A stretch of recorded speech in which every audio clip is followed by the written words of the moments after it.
মানুষকে উদ্ধার করার জন্য এই ধরাধামে আসবে, এটাই স্বাভাবিক। ঠিক তেমনি ভাবে 1993 সাল থেকে হাত ধরে ত্রিপুরা রাজ্যের রাজনীতিতে 2018 সালের পর এক নতুন অধ্যায়ের সূচনা হয়। চতুষ্কৃতম ধর্ম সংস্থাপনার্থায়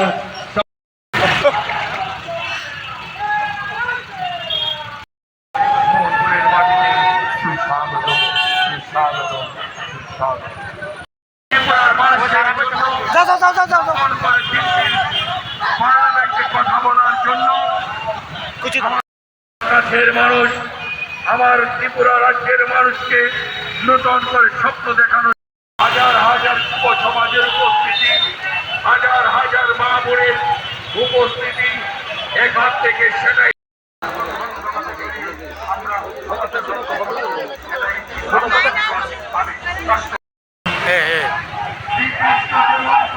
কারাগার থেকে উদ্ধার করিবার জন্য অবতীর্ণ হয়েছিলেন ধরাধামে।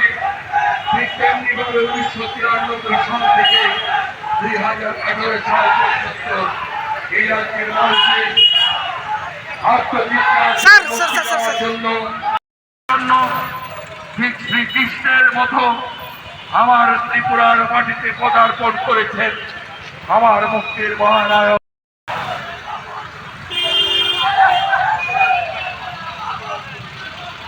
করেছিল আর তা থেকে মুক্তি দেওয়ার জন্য 2018 সালে এই ত্রিপুরার মাটিতে থেকে 2018 সাল পর্যন্ত এই মোহনপুরের মাটি চিৎকার, এই রাজ্যের মা বোনের আমার বৃত্ত পরীক্ষার চিৎকার আকাশে সুস্বাগত। মোহনপুরের প্রত্যেকটা মানুষের পক্ষ থেকে, মোহনপুরের প্রত্যেকটা আবার বৃত্ত পরীক্ষা বিজেপি তীব্রমতা এবং আইপিএফটি প্রার্থী বিপ্লব কুমার দেব মহোদয় আপনাদের